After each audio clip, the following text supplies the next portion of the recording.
How do you feel about sneaking into your mistress's place and leaving your wife behind at night? It's thrilling, and I'm so happy to be here with you. I love you. I was invited by my husband to go on an overseas trip. I woke up in the middle of the night and was shocked to witness a scene. To my astonishment, my husband was boldly engaged in an affair in another room of the same hotel. I captured the whole thing on camera, clenching my fists. He really underestimated me. Just wait and see. The next day, after observing my husband snoring loudly in the room, I got up and left. Well then, I'll head home first to get out of the way. After packing my things, I headed to the airport, leaving my husband behind. My name is Samantha. I'm a newlywed working woman. I work in video production where I shoot and edit videos. I create videos for weddings and commercials, among other things.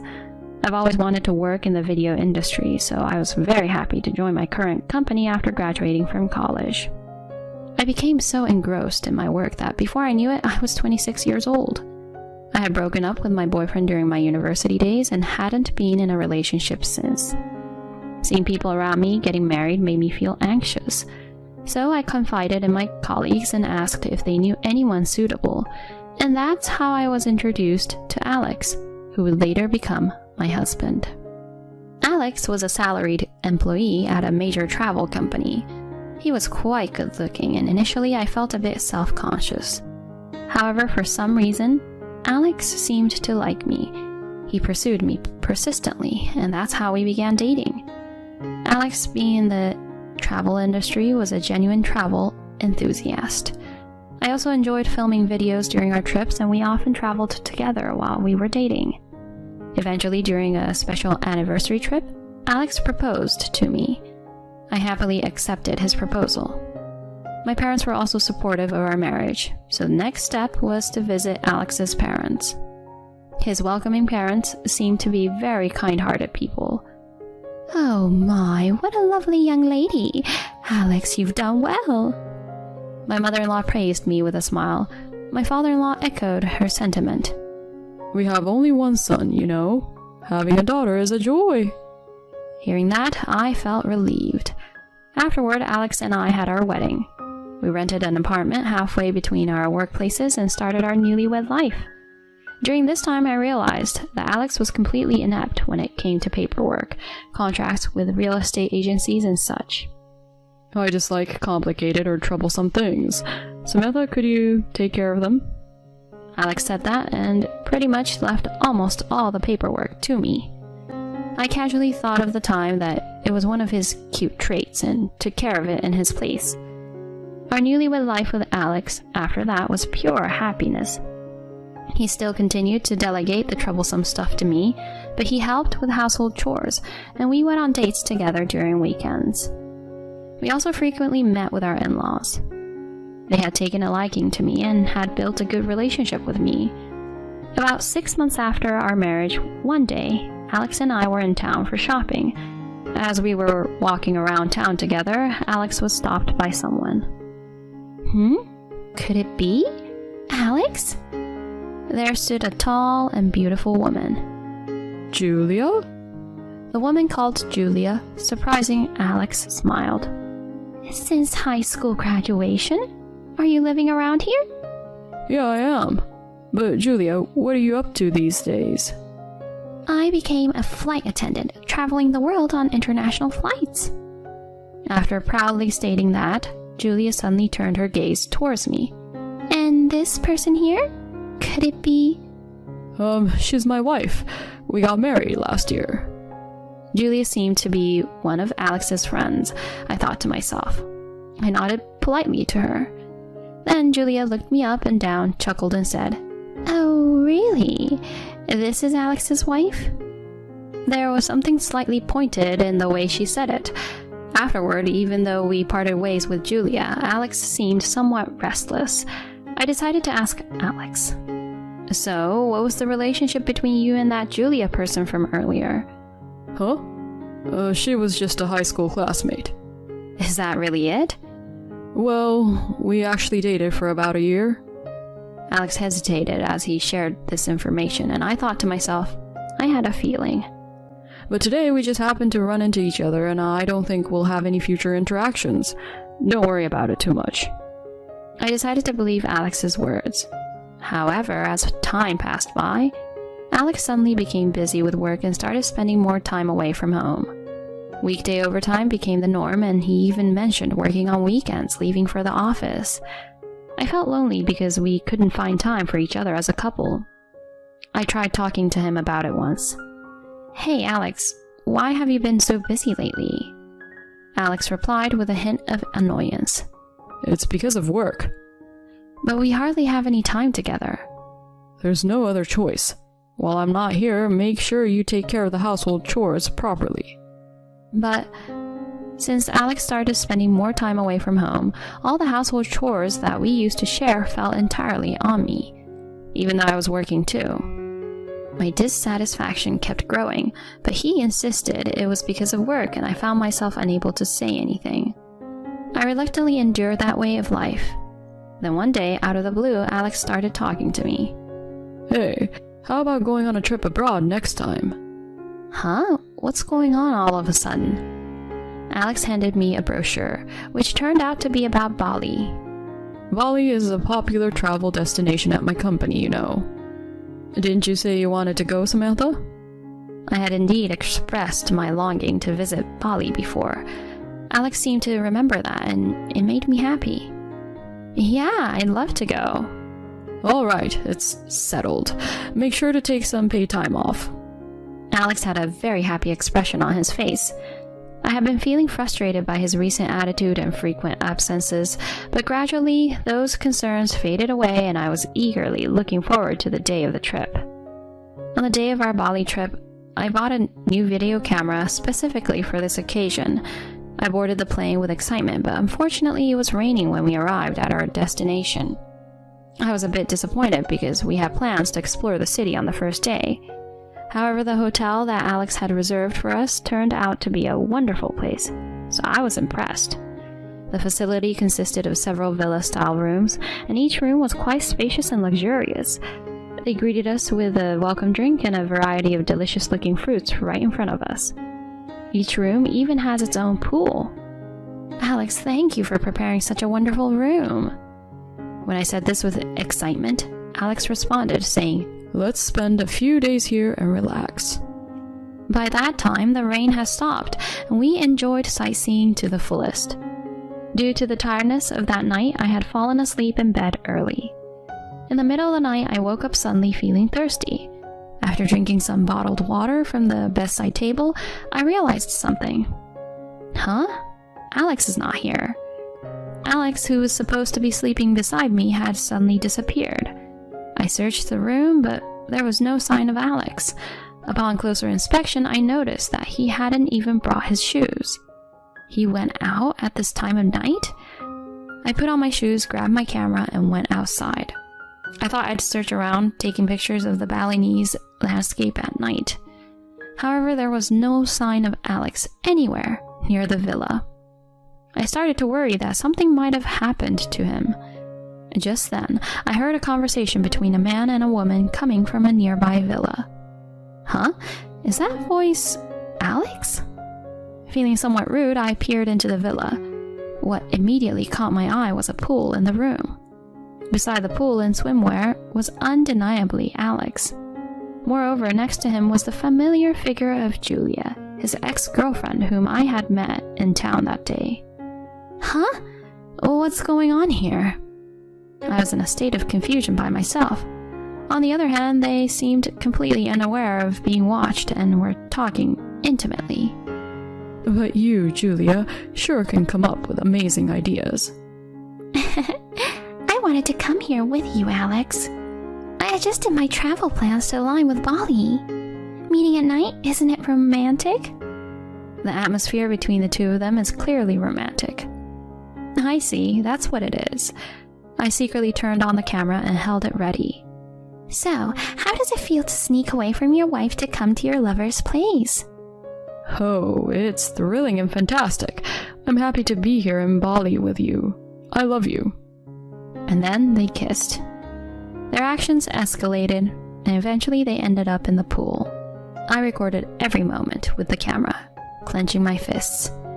You've underestimated me quite a bit. Just wait and see. I left Julia's villa and returned to our room. After a while, Alex returned and started snoring beside me. After confirming that, I got up. Well, the intruder is leaving first. I packed my things and headed to the airport. Fortunately, there seemed to be an available early morning flight, so I was able to return home quickly. I got home, and a short while later, Alex called me. Samantha, where are you? My luggage is gone. Oh, I've already returned to the United States. Huh? What are you doing, acting on your own like this? Didn't you want to enjoy your time until the last day? Well then, bye. After I hung up, he sent me a message asking for an explanation. I ignored it and began my actions. It seems that even after I left, Alex continued to enjoy his stay in Bali. I wondered if today was his last day, and just as I thought that, I received a message from Alex himself. Hey, Samantha, what about my passport? It was only at that moment that I remembered the passport. Come to think of it, Alex had asked me on the first day to keep it for him, and I had left it in my possession. As I checked my belongings, I indeed found Alex's passport here. Oh, sorry. I brought it with me. I deliberately informed him in a cheerful tone, and Alex on the other end of the phone started to get furious. What the hell are you doing? If you do that, I won't be able to leave. I have no idea. Can't you figure it out yourself? I don't know what to do in a situation like this. I searched on the computer in front of me before responding. I can either send you the passport or you can go to the embassy to get a travel document for your return. It looks like we have no choice but to reissue your passport. Huh? Does that mean I can't go back for days if I don't do it? Of course. Oh, I have no intention of sending your passport, so figure it out yourself. Huh? You know I'm bad at handling these kind of procedures, right? Despite Alex's continuous shouts, I hung up the phone without paying much attention. Ignoring his incessant calls afterward, they eventually stopped coming. In the end, Alex returned home 5 days later.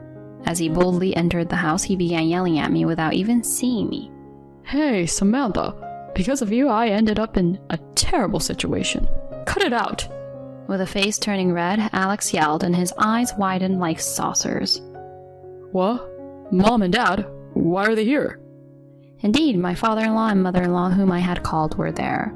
They were looking at both of us with a bewildered expression. I smirked and told him, "Welcome back, Alex. I heard I heard that your father handled all the arrangements for your return. It's quite pathetic for a grown adult." At that point, Alex gave me a glare. Isn't all of this your fault? My fault? Are you really sure about that? Huh? What are you pretending not to understand?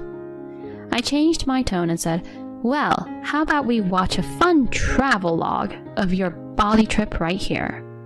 Huh? In front of the bewildered Alex, I turned on the TV. Scenic views of Bali that I had captured began to play with lively music. What are you doing? We should have talked before watching something like this.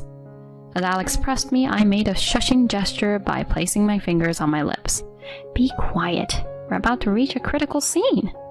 Huh? That's why I told you to stop this kind of... What? The screen switched to a scene at Julia's villa poolside. How does it feel, sneaking over to your lover's place, leaving your wife behind? Oh, it's thrilling and fantastic. I'm happy to be here in Bali with you. I love you. The two of them exchanged glances by the poolside, having such a conversation. Hey, what is this? Why is something like this here? I calmly informed the pale Alex. That night, I woke up and witnessed this. Cameras these days are really high performance. You can capture such beautiful images. Hey, stop that. Stop it. As Alex tried to grab the remote control, I skillfully avoided him. On the TV screen, the blurred intimate acts between Alex and Julia was playing. However, it was quite clear what they were doing from the audio. My father-in-law and mother-in-law were frowning and covering their eyes. I even went so far as to put a blur for the sake of your parents, You should be grateful to me. After returning to the United States, I used my editing skills from work to edit the images I had taken. I think it turned out like something from a drama, even if I say so myself. A panicked Alex yanked the TV's power cord and the video stopped. What the hell are you doing? That's my line. What the hell are you doing on a couple's vacation? As I scolded him, Alex was at a loss for words. Come on, confess the truth, quickly. When I said that firmly, Alex began to speak with a pale face. He recounted the night he reunited with Julia at the shopping mall, receiving a message from her on social media, how they started meeting and quickly progressed to infidelity, and how he got carried away and agreed to this trip proposed by Julia. I see. Well, I had a pretty good idea already. As I said that, Alex immediately kneeled down. I'm sorry, Samantha. Please, forgive me. It was just a moment of weakness. At that moment, his mother delivered a strong slap to Alex. What is this idiot son of mine doing? Your actions are too malicious. Mom! As Alex held his cheek and his eyes darted around, his father spoke. We cherished Samantha deeply, and you've ruined that. Dad? We're embarrassed to have someone like you in our family. Listen, Alex, we're cutting ties with you. Don't even step foot in our home. Huh? In front of a confused Alex, my parents-in-law apologized to me repeatedly. I also apologized, acknowledging that I had shown them something terrible. Dad, Mom, cutting ties? You can't be serious, right? And Samantha, won't you forgive me? In response to the panicked and flustered Alex, I retorted firmly. There's no way I'll forgive you. You and I are divorced. There's no other option. No way, divorce? That's a lie, isn't it? You better prepare yourself because you'll be paying the compensation for your infidelity. As Alex slumped, his shoulders trembling with tears, I delivered the final blow. Oh, by the way, I also sent that video to your boss. And of course, I sent it to your mistress's workplace too. Huh? I was asked why you weren't returning home, so I honestly explained and sent the video as evidence to the company's address. The unedited version, you know. What? You of all people. With a pale face, Alex began to tremble and my parents-in-law took him away. After that, Alex and I got divorced. The $20,000 fee for the affair was paid immediately. I also demanded $13,000 in compensation from Julia, and she accepted it as well. Thanks to my report, Alex and Julia's actions became known in the company. It seems they were both transferred to different departments. Alex was sent to a back office department and is rumored to be working there quietly. Julia, on the other hand, couldn't bear it and resigned from the company. Even after hearing all this, I have no sympathy for them. I hope they reflect on their actions at the very least. As for me, I used the compensation I received to move and start a new life. My career is also going well, and I recently got a promotion. I will continue to work hard and look for someone I can truly trust this time. My name is Vivian. I just turned 30 recently, and I got married to my husband Leo a year and a half ago. Leo, who I love and have always wanted to marry, proposed to me and we got married without a hitch. The two of us were filled with hope for the future, planning to create many memories together and support each other in life. Looking back now, I was truly happy at that time. The first signs of trouble in my initially smooth married life started to appear around 3 months into the marriage. I received a sudden call from my mother-in-law asking me to come to her house. My husband had expressed his desire for me to be a homemaker, so after marriage I spent my days taking care of household chores. Of course, my mother-in-law was aware of this, so when I received a message from her, I quickly replied, "I'll come right away," and headed to my in-laws' house. Upon arriving at my in-laws' house, my mother-in-law was waiting for me at the entrance. Although she usually responded to my greetings on that day, she completely ignored me. Not only that, but she urged me to enter quickly, saying, "Hurry in, there are various things I want you to do today," and guided me into the living room. What exactly do you want me to do, Mom?" As I asked, my mother-in-law sat down and said, "There are dishes piled up in the kitchen sink from breakfast and lunch. Please start by washing those." With a gesture that practically indicated I should go to the kitchen, she pointed her chin in that direction. Huh? I had never been asked to do such a thing before, so I was bewildered and frozen in place. Seeing my confusion, my mother-in-law then, "What are you standing around for? Couldn't you hear me? I asked you to do the dishes, didn't I?" She said this with an obviously sour expression, and I was frightened by her behavior, which I had never seen before. Oh, okay. Saying that, I headed towards the kitchen. I quickly made my way to the kitchen and stood in front of the sink. My heart was pounding so loudly that it felt like it might leap out of my chest.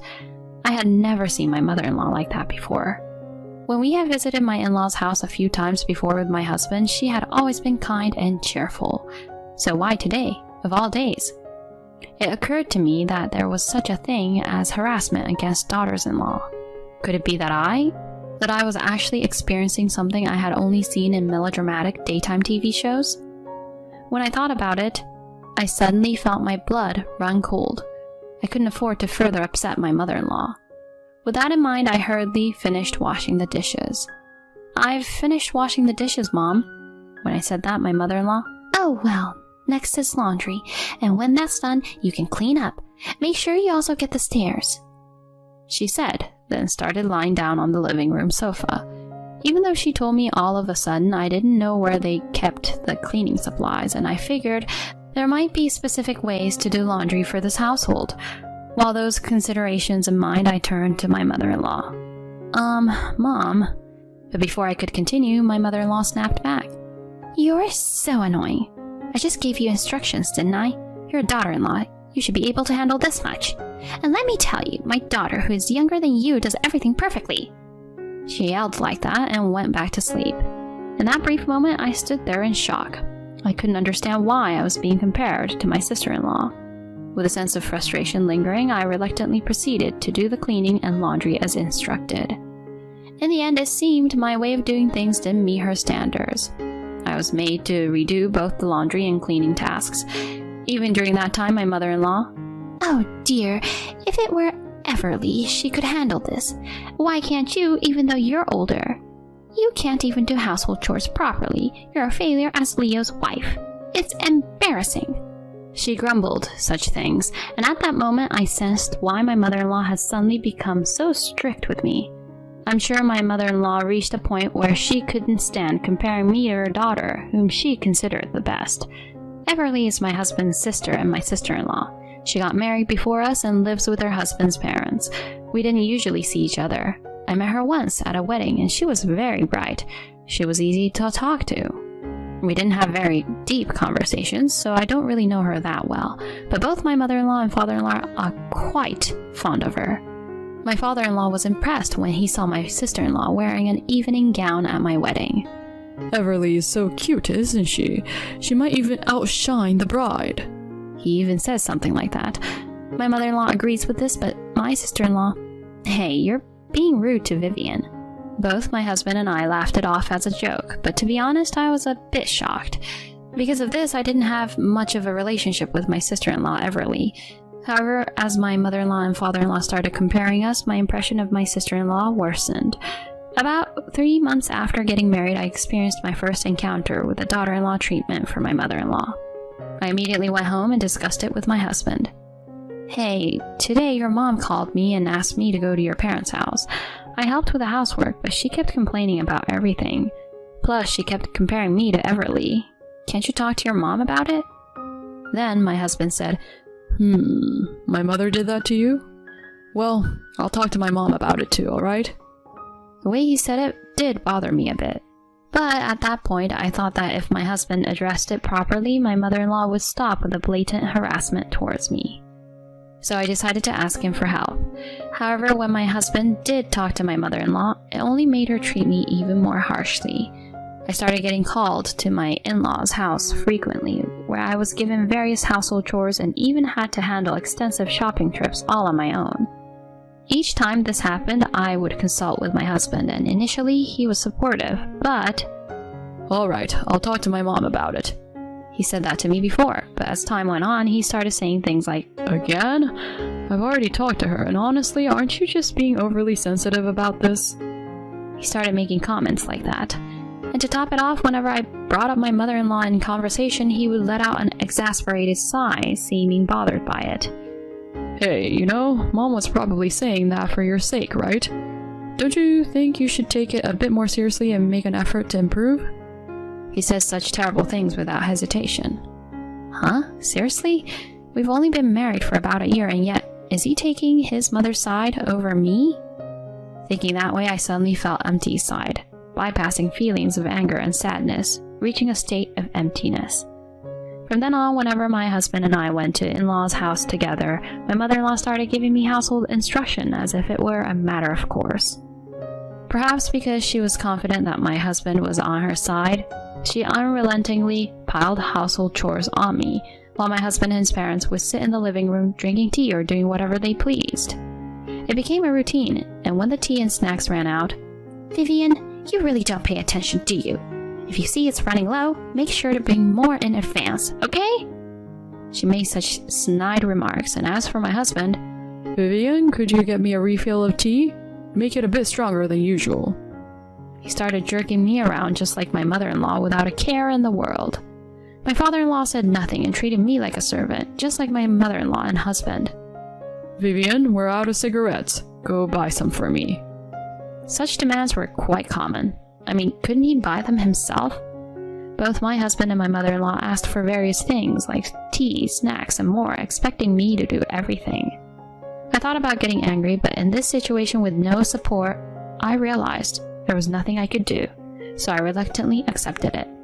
I had given up, and it was challenging to change the situation. One day, a year and a half into our marriage, I was at my in-laws' house as usual. Recently, my mother-in-law had been summoning us on my husband's days off, and I was forced to go along with him. I was pregnant at this time, just entering the late stages of pregnancy. Since entering the late stages, my health hadn't been great. Honestly, if possible, I didn't want to go to my in-laws' house at all. Since finding out about the pregnancy, I ended up going to my in-laws' house more frequently. As for my mother-in-law, "I have to teach you various things as a mother, you know." For some reason, she was strangely enthusiastic about it. However, in reality, she didn't actually teach me anything about childbirth or childcare.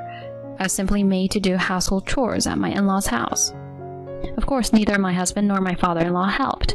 They just watched TV or played on their phones. Even while I was doing household chores as instructed by my mother-in-law, I would occasionally experience abdominal pain and discomfort. I would break into a cold sweat, and to be honest, it was a struggle just to remain standing. However, my mother-in-law would observe me in this state.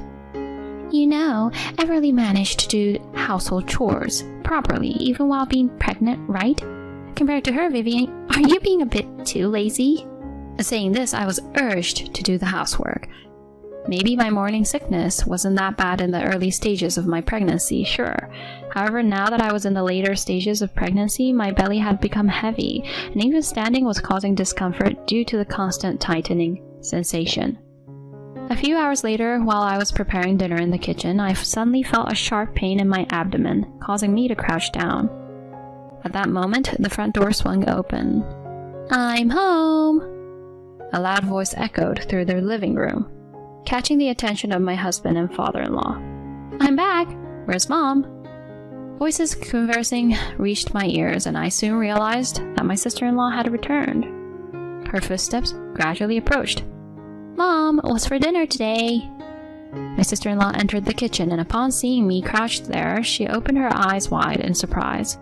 "Huh? Vivian, what's wrong?" Saying that, she hurried over to me.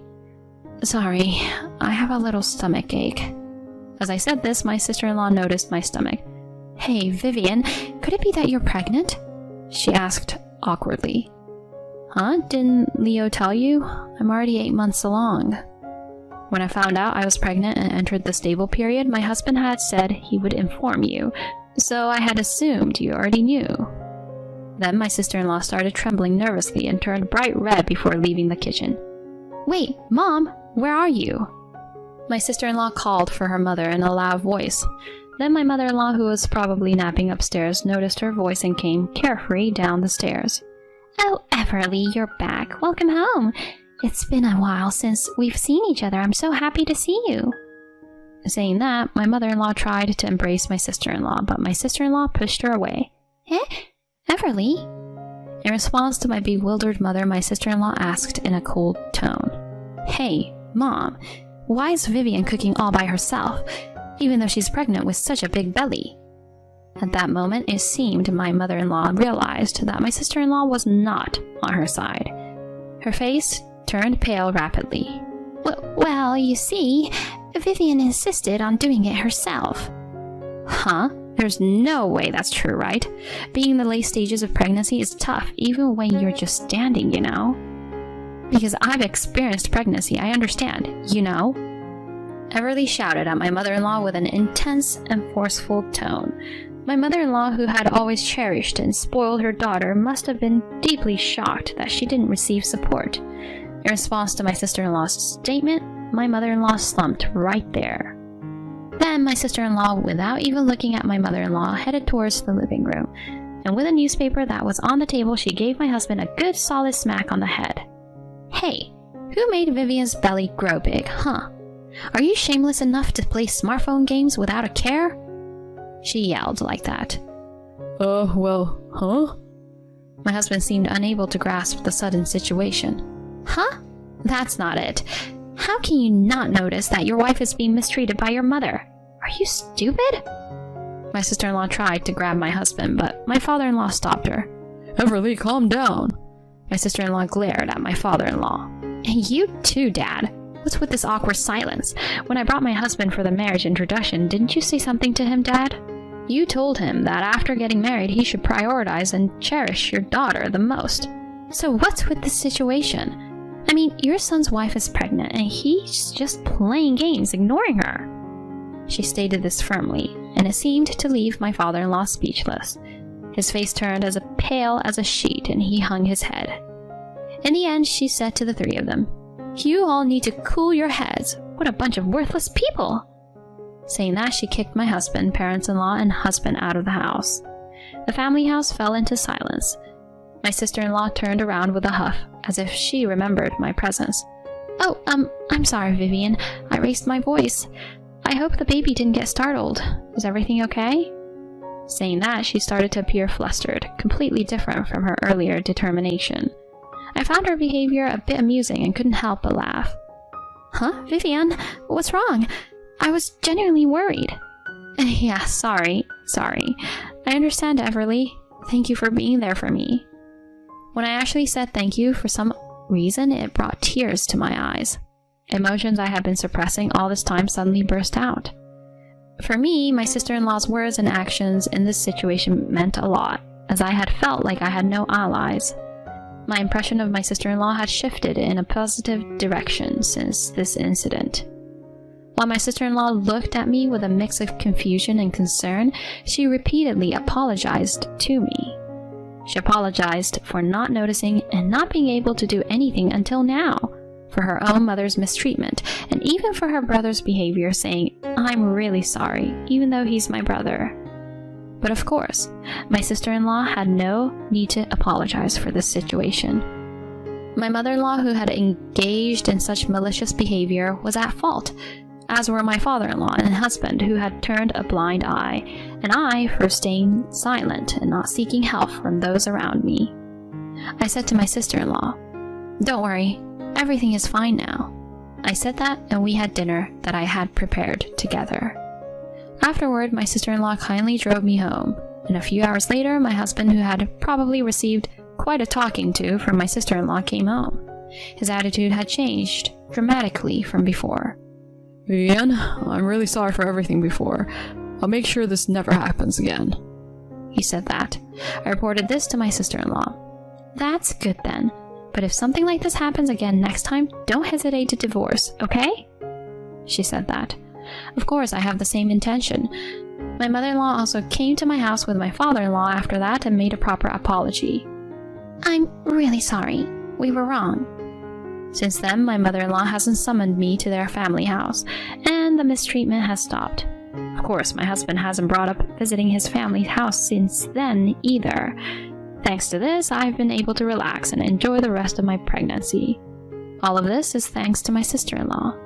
Since then, my sister-in-law and I have been in frequent contact, occasionally even talking on the phone. We have lighthearted conversations and get along so well that it now feels like a true friendship. Once I've settled down a bit after giving birth, I plan to visit their family house again. When I mentioned this to my sister-in-law, she said, Let me know when you go to my parents' house because I'm worried about you. My family will also plan our visit accordingly." She said that. It's really reassuring. I felt it from the bottom of my heart that having my sister-in-law is truly a good thing. I'm sure things will be okay from now on. I feel like I can get along reasonably well with my mother-in-law and husband too. My sister-in-law played a big part in making me feel that way. If she ever faces difficulties, I want to be there to help her. With that thought in mind, I go about my daily life. Come on, she's so loud every night.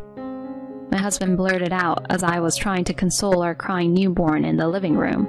He came from our bedroom, his voice raised way too high. His outburst made our daughter's cries even louder. Keeping my cool, I said, "Why would you say that? Babies cry. It's the only way she knows how to communicate." I don't care. I'm beat and her crying keeps me up all night. "She's just a baby. She doesn't know any better."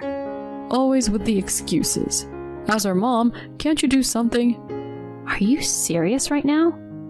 I was beyond frustrated with him. Ignoring how upset I was, he went on. You're just making everything harder. If you're going to be like this, just take Sarah and go. At that, any warmth I had for him froze solid. I thought, is this even worth it anymore? I replied coldly, "Fine then, two can play this game. Careful what you wish for." I'm Dawn, 30 years old. I've got a pretty standard 9-to-5 job. Right now I'm 5 months into my pregnancy.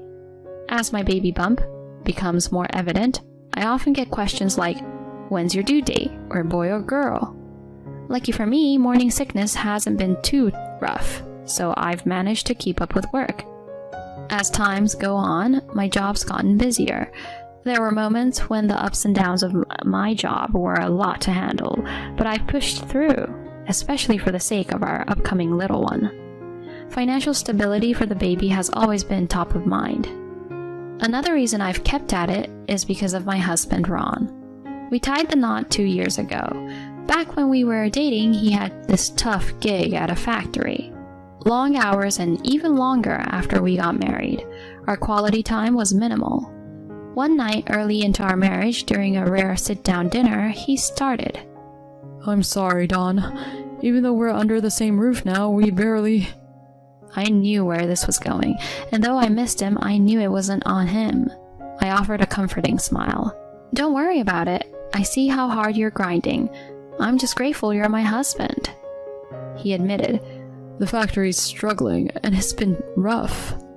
"Oh, I had no idea." Lately, not only was he physically drained, but he also seemed emotionally down.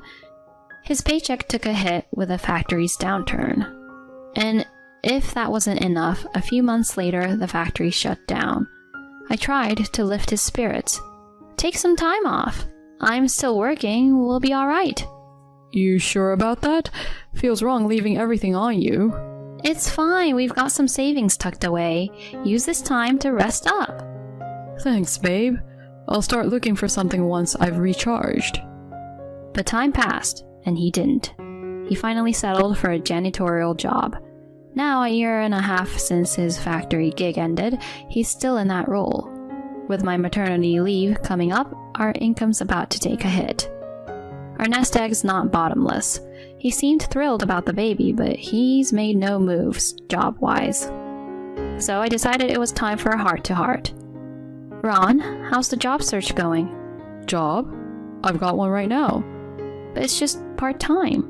Remember when you left the factory you said you'd get a steady job to support us?" Well, I'm still bringing in some cash, aren't I? "It's just $500 though. Honestly, that doesn't even cover our groceries." Now, while it's true that Ron had a part-time gig, he was pulling in less than $1,000 a month.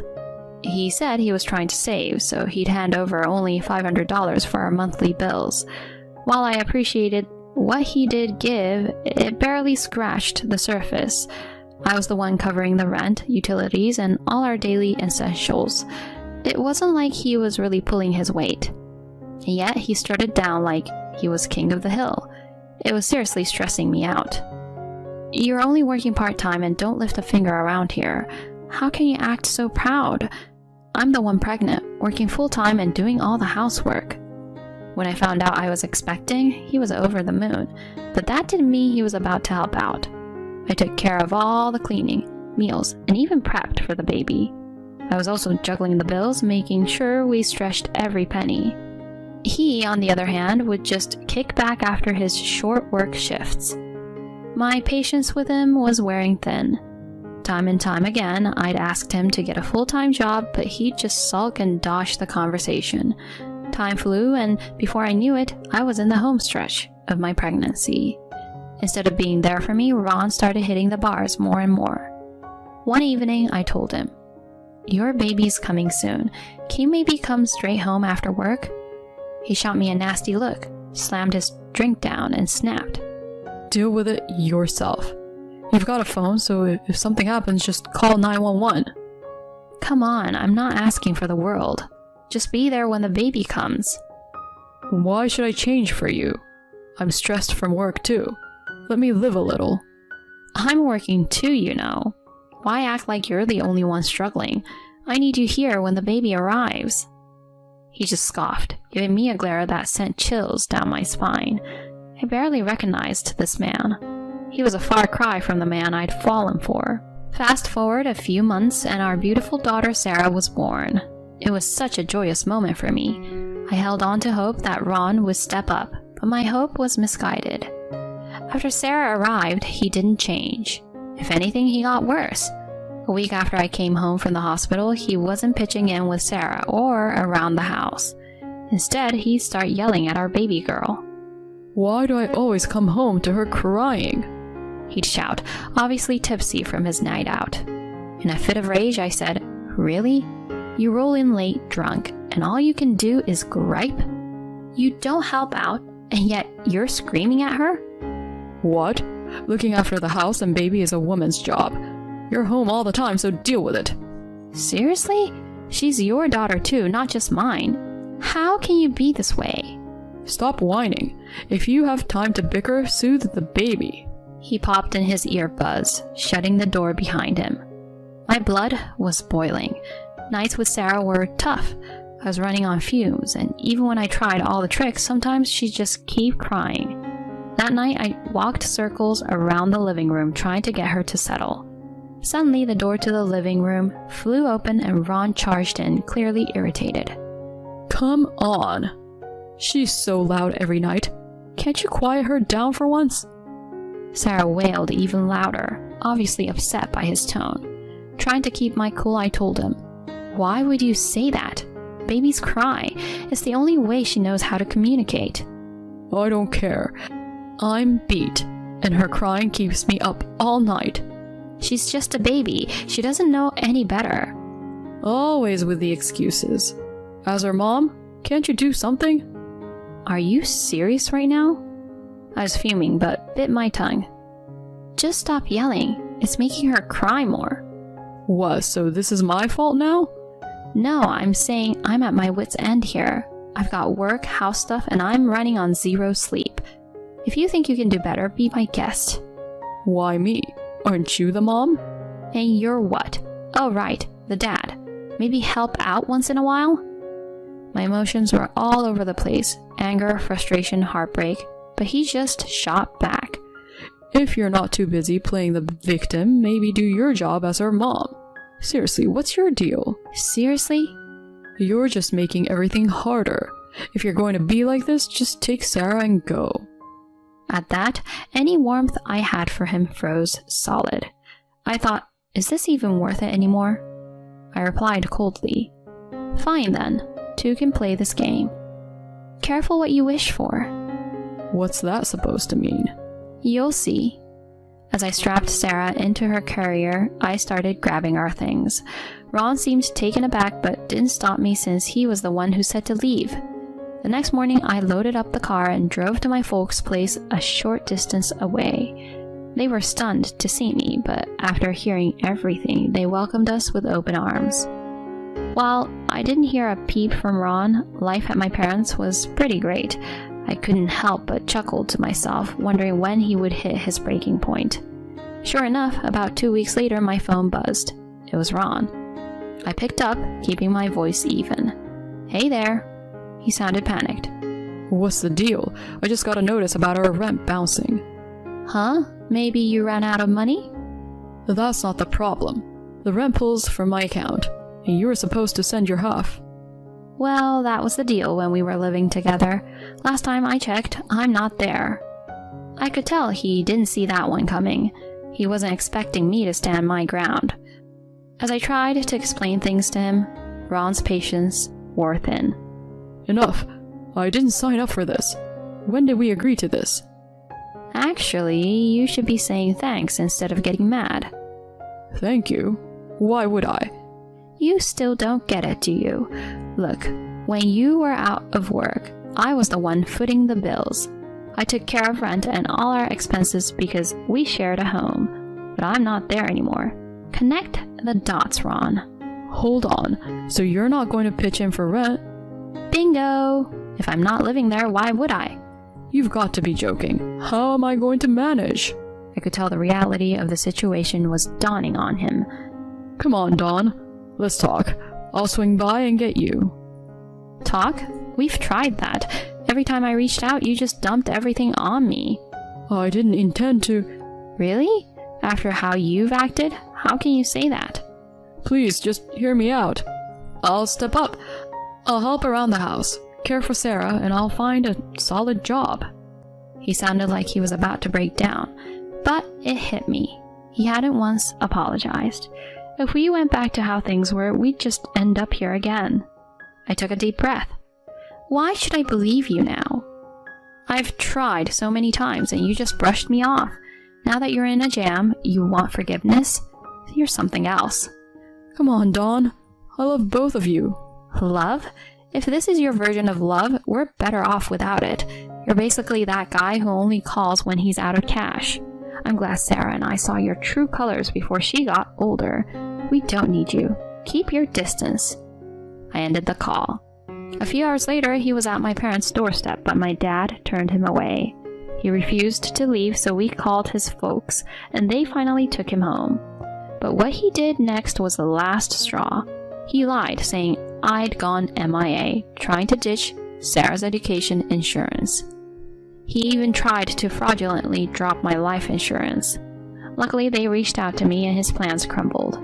I was done. His own parents were livid. They made him draft divorce papers and send them my way. Once he lost us, they cut ties with him too. These days, he's scraping by in some beat-up apartment. And soon, he'll have to cough up child support, which isn't going to help his situation. As for me, I decided to stick with my parents for now. After talking with my job, I'll be working from home post-maternity leave. Sarah and I are thriving, and I'm forever grateful to everyone who's had our backs. For the time being, I'm focused on giving Sarah the best life possible and showing her all the love she deserves.